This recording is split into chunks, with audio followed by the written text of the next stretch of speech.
Praise the lord. దేవునికి స్తోత్రం. మన రక్షకుడు మన ప్రభువు అయినటువంటి ప్రభు అయిన యేసుక్రీస్తు వారి యొక్క నామమున మీ అందరికీ నా వందనాలు. ఎలా ఉన్నారండి? బాగున్నారా? దివ్య వెలుగు ఆధ్యాత్మిక టీవీ కార్యక్రమం ద్వారా బలపడుతూ ఉన్నారని, క్రీస్తు ప్రేమను బట్టి మిమ్మల్ని తెలియపరుస్తున్నానని బట్టి ప్రభువుని ఎంతో స్తుతిస్తున్నాను. అనేక మంది ఆదరించబడుతూ అనేక మంది ఈ ప్రేయర్ కాల్స్ ద్వారా దేవుడు వారి జీవితాల్లో జరుగుతున్నటువంటి అద్భుతాలను బట్టి తిరిగి వారి సాక్ష్యం పంచుకోవటాన్ని బట్టి కూడా సమస్త మహిమ దేవాది దేవునికే చెల్లిస్తున్నానండి. అనేక మంది ఆశ్చర్యంగా ప్రేమతో అడుగుతున్న మాట ఏమిటో తెలుసా? దివ్యవాణి మూవీ ఆర్టిస్ట్ ఏంటి, ఇలా యేసుక్రీస్తు వారిని గురించి చెప్పటం ఏంటి అని చాలా ఆశ్చర్యపోతున్నారండి. ఏమండి, దేవుడు ఆయన మనము నిలబడినప్పుడు మన పక్షాన ఆయన మాట్లాడించేవాడిగా ఉన్నాడు. ఆ రోజు బిలాము కన్నులు తెరవటానికి గాడిదను మాట్లాడించిన దేవుడు ఎందుకు పనికిరాని ఈ దివ్యవాణిని కూడా వాడుకుంటున్నాడండి. అందుని బట్టి ప్రభువుని ఎంతో స్తుతిస్తున్నాను. అనేక మంది దైవజనులు మిమ్మల్ని కలవాలమ్మా, మీతో మాట్లాడాలని అడుగుతున్నారండి. ఇంకొంచెం రోజుల్లో త్వరలో విజయవాడలో ఉన్నటువంటి మన ప్రేయర్ టవర్ యొక్క వివరాలు మీకు తప్పకుండా తెలియపరుస్తాను. ప్రతి ఒక్కరూ ముఖాముఖిగా నన్ను కలవచ్చు, మాట్లాడవచ్చు. ఏమండి, మీరు నన్ను కలవాలని ఎంత ఆసక్తితో ఉన్నారో మీకన్నా ఎక్కువగా నేను ఇంకా ఆసక్తిగా ఉన్నానండి. ప్రభువును ప్రార్థిస్తున్నాను. ప్రభులో మనం ఒకరినొకరు బలపరచుకోవటానికి ఎంత దినాల్లో క్రీస్తుని మనందరము ఏక మనసుతో ఏకాత్మతో అనేక మంది నశించిపోయే ఆత్మలను ఆ ప్రభు సన్నిధానంలోకి నడిపించడానికి మనము ఒక ఉద్యమం కలిగిన కొన్ని కూటాలలో పాల్పంపులు పొందటానికి కూడా ప్రభు మార్గాలు తెరుస్తున్నాడు. తప్పకుండా ప్రార్థన చేయండి. ఈరోజు మరొక దినాన్ని దేవుని వాక్యాన్ని మనం పంచుకోవటానికి కృప చూపించినందుకు ప్రభువుని మనం స్తుతిస్తూ ఈ దినాలలో మనం ఏమి నేర్చుకోవాలన్నా ఏం చేయాలన్నా కూడా ప్రతిదానికి ఒక శిక్షణ ఉంటుంది కదండి, ఒక ట్రైనింగ్ పీరియడ్ ఉంటుంది. ఫర్ ఎగ్జాంపుల్, మనం కార్ డ్రైవింగ్ నేర్చుకోవాలి అనుకోండి, 3 నెలలు దానికి మనము శిక్షణ పొందాలి. అమెరికా అటువంటి విదేశాలలో అయితే డ్రైవింగ్ కొంచెంలో ఆ తప్పున్నా కూడా మరలా రీటెస్ట్ అని చేయిస్తూనే ఉంటారు. అలానే ఒక వ్యక్తి డాక్టర్ చదవాలి అంటే ఆ కోర్సుకి కొంత ట్రైనింగ్ అవసరం అవుతుంది. అలానే ఒక సినిమా యాక్టర్ అవ్వాలంటే ఈజీగా అయిపోరండి. డ్యాన్స్లో ట్రైనింగ్ కావాలి, నటనలో ట్రైనింగ్ కావాలి. తమ బాడీ ఫిజిక్ని కరెక్ట్గా పెట్టుకోవడానికి పర్ఫెక్ట్ ఎక్సర్సైజ్, తన బాడీ యొక్క హైట్ని గురించి దీని గురించి చేయడానికి ప్రతి దాంట్లో కూడా ఒక పర్ఫెక్షన్. కెమెరా డిపార్ట్మెంట్ అన్నా ఏదున్నా కూడా ప్రతి దానికి ప్రతి ఒక్క మనిషి జీవితంలో కూడా ఈ ట్రైనింగ్ అనేది లేకుండా ఏమీ జరగదు. మన ఇంట్లో చిన్న బిడ్డలు కూడా వాళ్ళకి మాటలు వచ్చేటప్పటి దగ్గర నుంచి కూడా వారికి నడకలో విధానంలో ప్రతి దాంట్లో కూడా శిక్షణ ఇస్తూ ఉంటారు. ఫర్ ఎగ్జాంపుల్, పెద్ద పెద్ద కంపెనీస్లో, ఈ సాఫ్ట్వేర్ కంపెనీస్లో వాటన్నిటిలో కూడా పెద్ద పెద్ద జాబ్స్కి వెళ్ళాలన్నప్పుడు వారికి ఆ నిలబడే విధానం, ఆ టై కట్టుకునే విధానం, టక్ చేసుకునే విధానం, ఆ ఇంగ్లీష్లో మాట్లాడే విధానం సమస్తాన్ని కూడా ఒక ట్రైనింగ్, ఒక శిక్షణ ఇచ్చినప్పుడు దాంట్లో వాళ్ళు ఉత్తీర్ణులు అవ్వటానికి ఆ కంపెనీకి వారి ద్వారా పేరు రావడానికి మార్గంగా ఉంటారు. లేఖన భాగాలు మనం గమనించినట్లయితే దేవునిలో శిక్షణ పొందాలి అంటే మనము దేనిని కలిగి ఉండాలి? దేవునిలో శిక్షణ పొందటం అంటే ఏమిటి? మొట్టమొదటిగా మత్తయి సువార్త 11వ అధ్యాయం 29వ వచనంలో మనం చదువుకున్నట్లయితే, నేను సాత్వికుడును దీన మనస్సు కలిగిన వాడును కనుక మీ మీద నా కాడి ఎత్తుకొని నా యొద్ద నేర్చుకొనుడి, అప్పుడు మీ ప్రాణములకు విశ్రాంతి కలుగును, దేవునికి మహిమ కలుగును గాక. యేసుక్రీస్తు వారు స్వయముగా ఆయన గురించి, ఆయన స్వభావం ఎటువంటిదో, ఆయన ఎటువంటి వాడో స్పష్టంగా మనకి చెప్తున్నాడండి. నేను సాత్వికుడును దీన మనస్సు కలిగిన వాడును.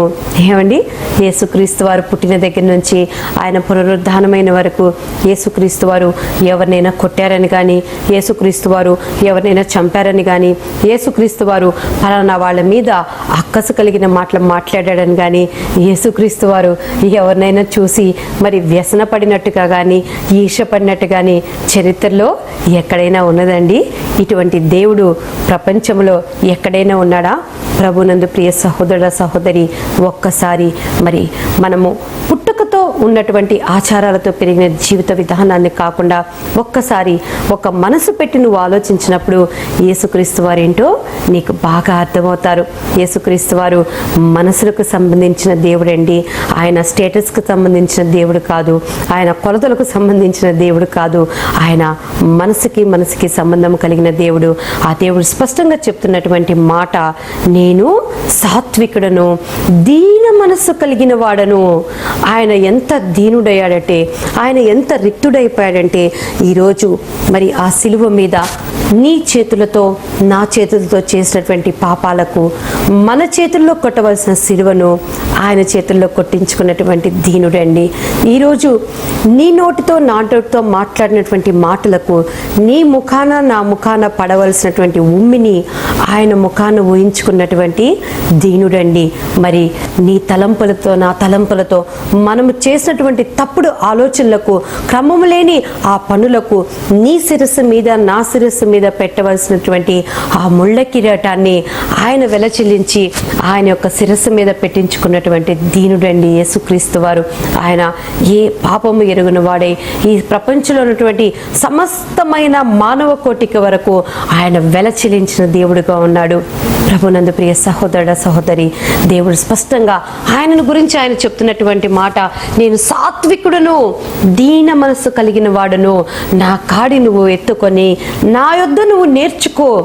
ఈ లోకంలో నువ్వు దేని గురించి నువ్వు ట్రైనింగ్ అయినా, దేని గురించి నువ్వు మరి నేర్చుకున్నా కూడా వాటి వలన నీకు ఉపయోగం లేదు. ఈ ప్రపంచంలో ఉన్నంత వరకే మనం బ్రతకటానికి, ఇంతలో ఉండి అంతలో పోయే నీ జీవితానికి నువ్వు ఆ ప్రభు దగ్గర నువ్వు కూర్చున్నప్పుడు, ఆయన పాదాల దగ్గర నువ్వు కూర్చున్నప్పుడు, లేఖన భాగాల్లో మనం గమనించినట్లయితే మరి మార్తా మరియా ఆమె విస్తార పనులలో ఒక ఆమె ఉన్నప్పుడు ఆమె మరి ప్రభు పాదాల దగ్గర కూర్చొని ఉత్తమమైన దాన్ని ఎంచుకున్నది అని దేవుడు చెప్తున్నాడు. నువ్వు ఆయన దగ్గర కూర్చున్నప్పుడు ఆయన నీకు నేర్పిస్తానంటున్నాడు. ఈ ప్రపంచంలో నీకు బ్రతకటం నేర్పిస్తాడు. ఈ జీవితంలో నీ జీవిత విధానంలో, నీ కుటుంబాన్ని కట్టుకోవటంలో, నీ భార్యని నువ్వు నడిపించుకోవటంలో, నీ భర్తను నువ్వు ప్రేమ చూపించడంలో, నీ బిడ్డలకు నువ్వు క్రమశిక్షణ చూపించడంలో, ప్రతి విషయంలో కూడా ఆయన నీకు నేర్పిస్తాను అంటున్నాడు. నువ్వు ఆయన దగ్గర నువ్వు మొర్ర పెట్టినప్పుడు ఆయన నీకు లోతైన గూఢమైన నీకు తెలియని సంగతులను కూడా ఆయన బోధించడానికి నీకు శక్తిమంతుడుగా ఉన్నాడు. ఆ దీనత్వాన్ని నీకు ఇవ్వటానికి ఆయన సమర్థవంతమైన దేవుడుగా ఉన్నాడు. నేను సాత్వికుడును, దీన మనస్సు కలిగిన వాడును, నా కాడి ఎత్తుకొని నా వద్ద నేర్చుకొనుడి.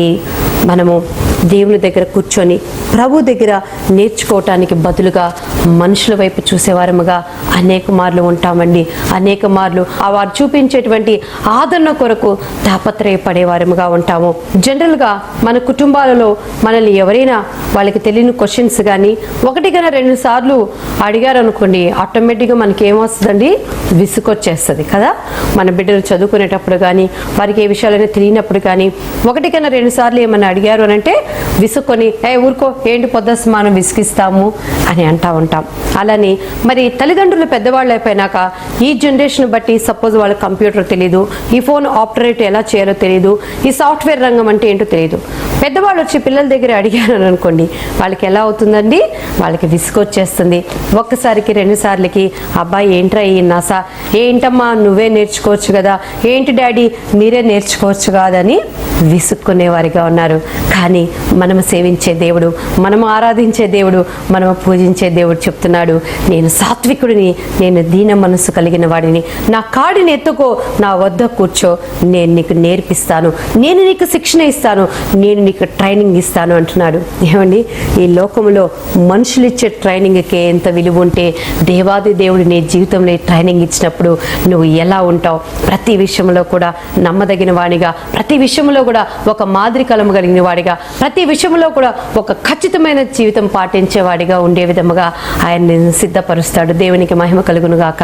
లేఖన భాగాల్లో దేవుడు స్పష్టంగా సెలవిస్తున్నటువంటి మాట, హెబ్రీలకు రాసినటువంటి పత్రిక 3వ అధ్యాయం 1వ వచనంలో దేవుని వాక్కు స్పష్టంగా సెలవిస్తున్నటువంటి మాట, ఇందువలన పరలోక సంబంధమైన పిలుపు పాలు పంపులు పొందిన పరిశుద్ధ సహోదరులారా, మనము ఒప్పుకొనిన దానికి అపోస్తులులను అపోస్తులను ప్రధాన యాజకుడు అయిన యేసు మీద మీరు లక్ష్యము ఉంచడి. ఇందువలన మనము ఎటువంటి పిలుపునకు పిలువపడ్డామటండి? ఈ లోక సంబంధమైన పిలుపునకు కాదండి, పరలోక సంబంధమైన పిలుపునకు దేవుడు మిమ్మల్ని పిలుచుకొని ఉన్నాడు. కనుక మీరు అపోస్తులను మన ప్రధాన యాజకుడైనటువంటి యేసు మీద మనము గురి కలిగి ఉండాలి. ఈ అంత్య దినాలలో ఏర్పరచబడిన వారు సమేతము పడిపోయేటువంటి ఈ యొక్క అంత్య దినాలలో ప్రభునందు ప్రియ సహోదరుడా సహోదరి, నీ యొక్క క్రైస్తవ జీవితం ఎలా ఉన్నది? నువ్వు ఒక కుటుంబీకుడుగా ఉన్నా, నువ్వు ఒక నాయకుడిగా ఉన్నా, నువ్వు ఒక సంఘ కాపరిగా ఉన్నా, నువ్వు ఒక గృహిణిగా ఉన్నా, నువ్వు ఒక బిడ్డలకు తల్లిగా ఉన్నా, మరి ఆ పరలోక సంబంధమైన పిలుపును పొందుకున్న నీ జీవితంలో నీ గురిని నువ్వు మరి ఆ యొక్క క్రీస్తును కలిగి ఉంటున్నావా? నీ బిడ్డల కొరకు వేకువజామునే అంగలార్పుతో ప్రార్థించే తల్లిగా నువ్వు ఉంటున్నావా? మరి నువ్వు ఒక తండ్రివైతే నువ్వు ఏ పనిలో ఉన్నప్పటికీ కూడా నువ్వు క్రమము కలిగిన జీవితంలో నీ బిడ్డలకు అలవర్చి మరి ఆదివారం క్రమంగా మందిరంకు వెళ్ళటానికి, దేవుని వాక్యం చదువుకొనటానికి, నీ కుటుంబ ప్రార్థన కొరకు మరి నీ బిడ్డను సిద్ధపరిచే వ్యక్తిగా లక్ష్యాన్ని నువ్వు ప్రభు వైపు కలిగి ఉన్నావా? ఒకవేళ నువ్వు దేవుని యొక్క ఏర్పాటులో అభిషేకించబడిన సేవకుడికి అయితే ఈ లోకంలో ఉన్న వాటి వైపు, ఈ లోక ఇచ్చల వైపు, ఈ యొక్క లోకంలో ఉన్నటువంటి ఆస్తుపాస్తుల కొరకు, ఇంతలో ఉండి అంతలో మాయమయ్యే వాటి కొరకు మనం వెంపర్లాడుతున్నామా? మరి ఆ ప్రభువును మనము గురి కలిగి ఉంటున్నామా? దేవుడు స్పష్టంగా చెప్తున్నటువంటి మాట, మీరు పరలోక సంబంధమైన పిలుపును అందుకొని ఉన్నారు కాబట్టి మీ లక్ష్యమును, మీరు ఆ గురిని యేసు వైపు కలిగి ఉండడి అని మరి ఆయన నేర్పేది తెలుసుకోవాలి అంటే నీ లక్ష్యమంతా, నీ గురి అంతా మరి ఆ దేవుని మీద పెట్టినప్పుడు ఆయన ఆశయాలని, ఆయన మనస్సును మనము తెలుసుకొని మన మనస్సును ఆయన మనసుతో మరి ఏకీభవించడానికి ఆయన మనకు సహాయం చేసేవాడిగా ఉన్నాడు. లేఖన భాగాల్లో మనం గమనించుకున్నట్లయితే మోషే గారు మరి రాజరికాన్ని వదిలిపెట్టి ప్రభు దగ్గర శిక్షణ పొందాడంటండి. ఏమండి, రాజుగా ఉన్న వ్యక్తికి శిక్షణ ఇవ్వటానికి మరి అక్కడ ఉన్నటువంటి ప్రధాన మంత్రులు ఏమిటి, మరి ప్రతి ఒక్క పనిలో కూడా శిక్షణ పొంది తర్ఫీదు పొందిన అనేక మంది ఉన్నప్పటికీ కూడా దేవుడు ఆయనను కోరుకున్నాడు. కాబట్టి రాజరికాన్ని విడిచిపెట్టినప్పుడు తన మామ దగ్గర ఒక జీవితంలో ట్రైనింగ్ ఇచ్చాడు. 40 సంవత్సరాలు ఇశ్రాయేలు జనాంగాలతో ఆ అడవిలో దేవుడు ఒక ట్రైనింగ్ ఇచ్చాడు. తన బిడ్డలని మరి ఆ దేవుని రాజ్యంలోకి, ఆ యొక్క దేవుడు ఏర్పరిచిన ఆ కనాను దేశంలోనికి ఆయన ప్రవేశించపెట్టడానికి కూడా దేవుడు అనుక్షణము ఆయనకి నేర్పిస్తూ, ఆయనకి మరి తన మహిమను చూపిస్తూ ఆ యొక్క పద్ధతిని అలవరపరిచాడండి. మోషే గారు రాజరికాన్ని వదిలిపెట్టి ప్రభు దగ్గర కూర్చొని నేర్చుకున్న విధముగా నువ్వు ఎంతటి అధికారివైనా, నువ్వెంత పెద్ద డాక్టర్ అయినా, నువ్వెంత గొప్ప యాక్టర్ అయినా, నువ్వెంత పెద్ద రాజకీయ నాయకుడివైనా, నువ్వు ఎటువంటి స్థితిలో ఉన్నా సరే ఆయన కాడిని ఎత్తుకున్న వాడివైతే ఆ ప్రభు దగ్గర కూర్చున్నప్పుడు ఆయన నీకు నేర్పించటానికి సిద్ధుడుగా, సమర్థవంతుడిగా, నేను సర్వ సత్యంలోకి నడిపించగలిగిన శక్తి కలిగిన వానిగా ఉన్నాడు. మోషే గారి గురించి దేవుడు చెప్తున్నటువంటి మాట, మోషే నా ఇల్లంతటిలో నమ్మకస్తుడుగా ఉన్నాడని. కానీ యేసుక్రీస్తు వారు ఆ ఇల్లంతటి మీద కూడా అధికారం కలిగిన వ్యక్తిగా ఉన్నాడు. నీ జీవితం ఎటువంటి స్థితిలో ఉన్నా సరే, నా అనుకున్న వాళ్ళు నేను చేయి వదిలిపెట్టినా సరే, నీ అనుకున్న వాళ్ళు నువ్వు ఎంత చేతగాని వాడివి, నువ్వు ఎంత చేతగాని దానివి అని అన్నా సరే, అధికారము కలిగిన ఆయన చేతికి నువ్వు అప్పగించుకున్నప్పుడు ఆ అధికారము కలిగిన ఆ వ్యక్తి చేతిలో నిన్ను నువ్వు నడిపించుకోవటానికి సిద్ధపడినప్పుడు ఆ రోజు మోషే పొందిన విధముగా మరి నీకు సమస్తాన్ని ఆయన నేర్పించి అనేక మందికి దీవెనకరంగా ఉండే బిడ్డగా మార్చటానికి ఆయన ఆశపడుతూ ఉన్నాడు. ప్రభునందు ప్రియ సహోదరుడ సహోదరి, నీ జీవితంలో ప్రభు సన్నిధానంలో కూర్చొని ఆయన పాదముల దగ్గర కూర్చొని మరి నీ పట్ల ఆయన చిత్తం ఏమిటని నువ్వు అడిగి ఎన్నిసార్లైందో, నువ్వు ఒకవేళ తప్పిపోయిన వ్యక్తివే అయితే, నువ్వు ఒకవేళ బలహీనపడిన స్థితిలో ఉన్న నీ స్థితి ఎటువంటిదైనా సరే, ఈ దినమే, ఈ క్షణమే, ఇప్పుడే నువ్వు ప్రభు సన్నిధిలో నువ్వు మోకరిల్లినట్టయితే మరి ఆయన ఆ పరలోక రాజ్య సంబంధికునిగా నిన్ను ఎంచుకున్న దేవుడు ఆయన నిన్ను నడిపించడానికి ప్రధానుడైనటువంటి ఆ అపోస్తులుడైనటువంటి ఆ యేసుక్రీస్తు వారి మీద నువ్వు లక్ష్యం ఉంచే విధముగా నీ జీవితాన్ని మార్చటానికి ఆయన ఆసక్తి కలిగిన వాడిగా ఉన్నాడు. ఈరోజు ప్రతి విశ్వాసి జీవితంలో కూడా మరి దేవుని నుంచి పిలుపు ఎందుకు వస్తుంది అంటే, ఆయన ముందుగా ఎవరిని నిర్ణయించుకున్నాడో వారిని పిలిచాడు, పిలిచాడు, ఎవరినైతే పిలిచాడో వారిని నిర్దోషులుగా ఎంచాడు, ఎవరిని నిర్దోషులుగా ఎంచాడో వారిని మహిమపరిచాడు. దేవునికి మహిమ కలుగును గాక.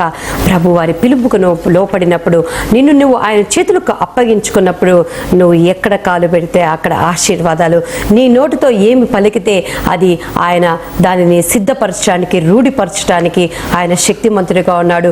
నువ్వు ఒక డాక్టర్ కాకపోయినప్పటికీ కూడా నువ్వు ప్రార్థించినప్పుడు ఏ ఒక్క మందు లేకుండా స్వస్థతలు ఇవ్వటానికి, మరి ఆయన ఆ సూపర్ నేచురల్ పవర్ని, తన పునరుద్ధానపు శక్తిని, మృతుల సమేతము ఆయన లేపగలిగేటువంటి శక్తిని, ఆ మహిమను నీలో అనేక విధములుగా మరి కనపరిచి అనేక మందికి ఆ యొక్క తన మహిమను కనపరుచుకునే విధముగా నిన్ను వాడుకోవటానికి ఆయన శక్తిమంతుడిగా ఉన్నాడు. ఆయన ప్రధాన అపోస్తలుడుగా, ప్రధాన యాజకుడుగా నీ పాపాలను నా పాపాలను కడగబడటానికి తను తాను అప్పగించుకున్న దేవునిగా ఉన్నాడు. కాబట్టి నీ జీవితంలో ఎన్ని కష్టాలు కలిగినా, ఎన్ని ఇబ్బందులు కలిగినా, ఎటువంటి ఒడిదుడుకులు వచ్చినా నీ గురి మాత్రం యేసు అనేది మర్చిపోకు. హెబ్రీలకు రాసినటువంటి పత్రిక 12వ అధ్యాయం 1-2 వచనాలు మనం గమనించినట్లయితే, ఇంత గొప్ప సాక్షి సమూహము మేఘము వలె మనలను ఆవరించి ఉన్నందున మనము కూడా ప్రతి భారమును సులువుగా చిక్కుల పెట్టు పాపమును విడిచి విశ్వాసమునకు కర్తయు దానిని కొనసాగించువాడైన యేసు వైపు చూచుచు మన ఎదుట ఉంచబడిన పందెములో ఓపికతో పరిగెత్తెదము. ఆయన తన ఎదుట ఉంచబడినటువంటి ఆ ఆనందము కొరకే అవమానమును నిర్లక్ష్య పెట్టి సిలువను సహించుచు దేవుని సింహాసనమును యొక్క కుడి పారుష్యమున ఆసీనుడై ఉన్నాడు. దేవునికి మహిమ కలుగును గాక. దేవుని సేవ నిమిత్తమై, దేవుని సువార్త కొరకై ప్రభువారి వాక్యమును మనము ప్రకటించడానికి దేవుడు మనల్ని ఏర్పరచుకున్నప్పుడు, మరి పిలుచుకున్నప్పుడు దేవుడు వాక్యం స్పష్టంగా మనకు చెప్తున్నటువంటి మాట, ప్రతి భారమును సులువుగా చిక్కులు పెట్టి పాపమును దేవుడు విడిచిపెట్టమంటున్నాడు. చూడండి, ఒక వ్యక్తి ఒక కాంపిటీషన్లో పాల్గొన్నప్పుడు, ఎగ్జాంపుల్ ఒక పరుగుడు పందెంలోనే పార్టిసిపేట్ చేస్తున్నాడు అనుకోండి, ఒక 20 కిలోలు 30 కిలోలు బరువును నెత్తి మీద పెట్టుకోనో భుజాల మీద పెట్టుకోనో పరిగెత్తడానికి సాధ్యపడుతుందా? ఆ బరువును తీసి పక్కన పెట్టినప్పుడు తను సులువుగా పరిగెత్తగలడు. ఈరోజు నీ జీవితంలో క్రీస్తు సిలువను మోస్తున్నప్పుడు, మరి ఆ ప్రభువారి సువార్తను ప్రకటిస్తున్నప్పుడు, నీ ఇంటి వారి నుంచి, నీ సొంత వారి దగ్గర నుంచి, నీ దేశాల నుంచి, నీ రాష్ట్రాల నుంచి, నీ బంధువర్గం నుంచి, నీ ఆర్థిక పరంగా కానీ, నీ ఆరోగ్యపరంగా కానీ ఎటువంటి భారం వచ్చినా కూడా దాన్ని తీసి పక్కన పెట్టి విశ్వాసమునకు కొత్తయు దాన్ని కొనసాగించి వాడినటువంటి యేసుక్రీస్తు వారి వైపు నీ గురిని పెట్టినప్పుడు నువ్వు ధన్యుడువు. అన్నిటికన్నా సులువుగా చిక్కులు పెట్టే పాపం ఏంటో తెలుసా అండి? అపనమ్మకం. నీ జీవితంలో ఎప్పుడు దేవుని పైన అపనమ్మకము రానివ్వకు. నువ్వు విశ్వాసము కలిగి ఉన్నప్పుడే ఆయన దాన్ని కొనసాగించేవాడిగా, దానికి కర్త అయినటువంటి దేవుడు నీకు తోడుగా ఉండి నిన్ను నడిపించేవాడిగా ఉంటాడు. పరిస్థితులు ఎటువంటి సిచ్యువేషన్స్ మన ఎదురుగా ఉన్నప్పటికీ కూడా నీ జీవితంలో ఓర్పును కలిగి ఉండడం నేర్చుకో. మొదటిలో ఉన్నటువంటి శ్రద్ధని, మొదటిలో ఉన్నటువంటి ఆ ఆసక్తిని, మా మొదటి ప్రేమను నీ జీవితంలో కొదువ రానిచ్చి, మరి నువ్వు ఒక మందవుడిగా, ఒక మంద బుద్ధి కలదానిగా నువ్వు అవ్వకుండా ఉన్నప్పుడు మరి ఆ దేవుడు నిన్ను అనేక మందికి ఒక దీవెనకరంగా మారుస్తాడు. ఆయన పరిశుద్ధుడైన దేవుడై ఉండి, ఆయన పాపం ఎరగని వాడై ఉండి, ఆయన నీ కొరకు నా కొరకు సిలువ మీద ఆ అవమానాన్ని భరించిన వ్యక్తిగా ఉన్నాడు. లేఖన భాగాలు మనం గమనించినట్టయితే ధర్మశాస్త్ర పండితులు ఆయనను దేవదూషణ నువ్వు చేస్తున్నావని ఆయనను దూషించారు. పరిసయ్యులు ఆయనను చూసి దయ్యాల నాయకుడు సహాయముతో ఈయన దయ్యాలను వెళ్ళగొడుతున్నాడని ఆయనను అపహసించారు. ఆయనతో ఉన్నటువంటి పరిసయ్యులు ఆయనని ఎలా రూపుమాపాలా అని ఆయన మీద కుట్ర పన్నారు. ఆయన ఇంటి ఉన్నవారు, ఆయనతో ఉన్నవారు ఆయనని అనుమానించి ఆయనను అవమానించినప్పుడు కూడా ఆయన ఓర్చుకున్నాడు. అందుకే దేవుడు చెప్తున్నటువంటి మాట, నేను సాత్వికుడును దీన మనసును కలిగిన వాడును, నా యొద్ద నువ్వు నేర్చుకో అని. కాబట్టి మరి దేవుని శిక్షణలో మనం ఉన్నప్పుడు మనకి ఎన్ని అవమానాలు వచ్చినా, మనకి ఎన్ని కృంగుదలలు వచ్చినా నీ విశ్వాసాన్ని నువ్వు విడిచిపోవద్దు. నీ లక్ష్యాన్ని గురువైపు ఉంచు. మరి ఓపికతో, ఓర్పుతో మరి పరుగు పందెంలో నీకున్న భారాన్ని, బరువుని, సమస్తాన్ని ప్రభువు మీద వదిలిపెట్టి నిన్ను ఫ్రీ చేసుకున్నప్పుడు ఆయన నీ పక్కన ఒకటిగా ఉన్న దేవుడుగా ఉండి సమస్తములోనూ ఆయన నీకు జయాన్ని ఇవ్వటానికి ఆయన ఆసక్తి కలిగిన వాడిగా శక్తిమంతుడిగా ఉన్నాడు. గల్తీలకు రాసినటువంటి పత్రిక 5వ అధ్యాయం 1వ వచనం మనం చదువుకున్నట్లయితే, ఈ స్వాతంత్రము అనుగ్రహించి క్రీస్తు మనలను స్వతంత్రులుగా చేసి ఉన్నాడు, కాబట్టి మీరు స్థిరముగా నిలిచి మరలా దాస్యము అనే కాడి కిందకు చిక్కుకొనడి. దేవునికి మహిమ కలుగును గాక. ప్రభులో ఏర్పరచబడినాక, ప్రభులో నిన్ను కోరుకున్నాక, దేవుళ్ళు నిన్ను వేడుకున్నాక, మరి ఏ ఒక్క పాత దాస్యం అనే కాడి నుంచి ప్రభు నిన్ను విడిపించాడో, నీ పరిస్థితులు నువ్వు ఎటువంటివిగా ఉన్నప్పటికీ కూడా నువ్వు మరలా ఆ దాస్యం అనే కాడి కింద చిక్కుకొనకుండా యేసు అనే కాడి కిందే నువ్వు నిలిచి ఉన్నప్పుడు దేవుడు స్పష్టంగా చెప్తున్నటువంటి మాట, నా కాడి సులువుగా ఉంటుంది, అది తేలికగా ఉంటుంది, ఆ భారము నీ మీద ఉండదు అని దేవుడు స్పష్టంగా చెప్తున్నటువంటి మాట. ఎవడైనా నన్ను వెంబడించుకోరిన ఎడల తన్ను తాను ఉపేక్షించుకొని నన్ను వెంబడించాలి అని చెప్తున్నాడు.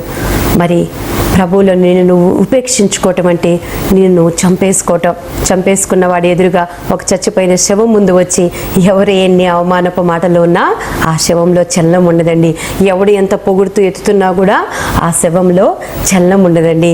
ఎవరు నిన్ను ఎన్ని విమర్శిస్తున్నా కూడా ఆ శవంలో చలనము ఉండని విధముగా నువ్వు నీ లక్ష్యమును, నీ గురి ప్రభువు వైపు పెట్టినప్పుడు ఆ ప్రభు యొక్క ఆశలను, ఆయన ఆశయాలను నీలో నెరవేర్చగలిగిన వ్యక్తిగా నువ్వు ఉంటావు. మరి లేఖన భాగాల్లో దేవుడు స్పష్టంగా చెప్తున్నటువంటి ఇంకొక మాట, యవ్వనములో నా కాడి మోయేవారు ధన్యులు. దేవునికి మహిమ కలుగును గాక. ఈ వర్తమానాన్ని వీక్షిస్తున్నటువంటి ప్రియ యవనస్తుడా, యవనస్తురాల, యవ్వనములో నా కాడి మోయేవారు ధన్యులు అని దేవుని వాక్యం స్పష్టంగా సెలవిస్తున్నదండి. దేనికో ఈ ప్రపంచంలో శిక్షణకు వెళ్తున్నారు, ట్రైనింగ్లకు వెళ్తున్నారు, ఇంతలో ఉండి అంతలో మాయమయ్యే ఈ ప్రపంచంలో దేవుడు స్పష్టంగా చెప్తున్నటువంటి మాట, ఆకాశము భూమి గతించును కానీ నా వాక్కులో సున్నైన పొల్లైనా తప్పిపోదని. ఒకనొక దినాన ఈ భూమి ఆకాశము మహావేంద్రములతో లయమైపోయే ఒక దినమున రాబోతున్నది. ఆ కాడి మోయిట నీకెంతో ధన్యత. నీ బిడ్డలకు, నీ యవనస్తురాలకు, మరి నువ్వు యవనస్తుడివైతే దేవుని కాడి మోయటం నేర్చుకో. ఆ ప్రభు ఆశలను నీలో అనేక మందికి దీవెనకరంగా మార్చుకో. మరి ఆయన కాడి ఎంతో సులువైనదిగా ఉన్నది. తలల వంచి చిన్న ప్రార్థన చేసుకుందాం. మహాపరిశుద్ధుడు, ప్రేమ నమ్మకం మా ప్రియ పరలోకపు తండ్రి, మరొకసారి నాయన నీ సందాల్లోకి వస్తున్నామయ్యా. అనేక మార్లు నాయన ఇదిగో నీ పాద సందాల్లో కూర్చొని ప్రభువా, నీ చెత్త మెరగలేని మా జీవితాలని దయతో క్షమించండి ప్రభువా. అయ్యా, మీతో మాట్లాడలేని ఆ అనుభవం లేని మా జీవితాలని దయతో క్షమించండి ప్రభువా. మరొకసారి నాయన మీరు మమ్మల్ని పిలుస్తున్నందుకు మీకు వందనాలు ప్రభువా. ఇదిగో నేను సాత్వికుడును, దీన మనసు కలిగిన వాడును, నా కాడి ఎత్తుకొని నా వద్ద కూర్చొని నీకు నేర్పిస్తానని చెప్తున్న దేవా, ఆ దీనత్వమును మాకు దయచేయండి ప్రభా. ఆ సాత్వికమైన మనసును మాకు దయచేయండి ప్రభా. మీ సేవలో వెళ్తున్నప్పుడు నాయన అనేక మంది విమర్శిస్తున్నప్పుడు, అనేక మంది మమ్మల్ని అవమానిస్తున్నప్పుడు, అనేక మంది మమ్మల్ని హేళన చేస్తున్నప్పుడు దేవా, మేము కృంగిపోయే వారిగా కాకుండా, పడిపోయే వారిగా కాకుండా, ఇదిగో శత్రువు నాయన మాకు ఇచ్చేటువంటి నాయన ఆ కృంగుదలను పట్టి నాయన మేము విశ్వాసము కోల్పోకుండా, విశ్వాసమునకు కర్తయు దాన్ని కొనసాగించువాడువైన యేసుక్రీస్తు వారి వైపు మా గురిని పెట్టి నాయన ఇదిగో సులువుగా చిక్కులలో పెట్టినటువంటి ఆ పాపము, అపనమ్మకం అనేటువంటి ఆ పాపం నుంచి మమ్మల్ని విడుదల దయచేసి ప్రభువా. అయ్యా ఇదిగో తండ్రి, మీ నామమునకు మహిమ తెచ్చే విధముగా ప్రభువా అయ్యా మేము గురి కలిగి ఉండటానికి మాకు సహాయం దయచేయండి. ఈ వర్తమానాన్ని వీక్షిస్తున్న మా ప్రియులందరి జీవితాలలో మరి ముఖ్యంగా ఇదిగో తండ్రి, మీరు ఇచ్చిన వాగ్దానమును బట్టి యవ్వనంలో నీ కాడి మోయేవారు ధన్యులు అని చెప్పిన దేవా, మా యవ్వనస్తుల్ని అటువంటి ధన్యతల్లోకి మీరు నడిపించుకొని ప్రభువా మీ నామమునకే మహిమ తెచ్చుకొనమని, సమస్త ఘనత మహిమ ప్రభావములు మీకే చెల్లించుకుంటూ నజరేతు వాడైన యేసుక్రీస్తు వారి పరిశుద్ధ పుణ్య దివ్యనామములో అతి వినయముగా బ్రతిమలాడి వేడుకొంచుంటున్నాము మా ప్రియ పరలోకపు తండ్రి, ఆమేన్. దేవునికి స్తోత్రం.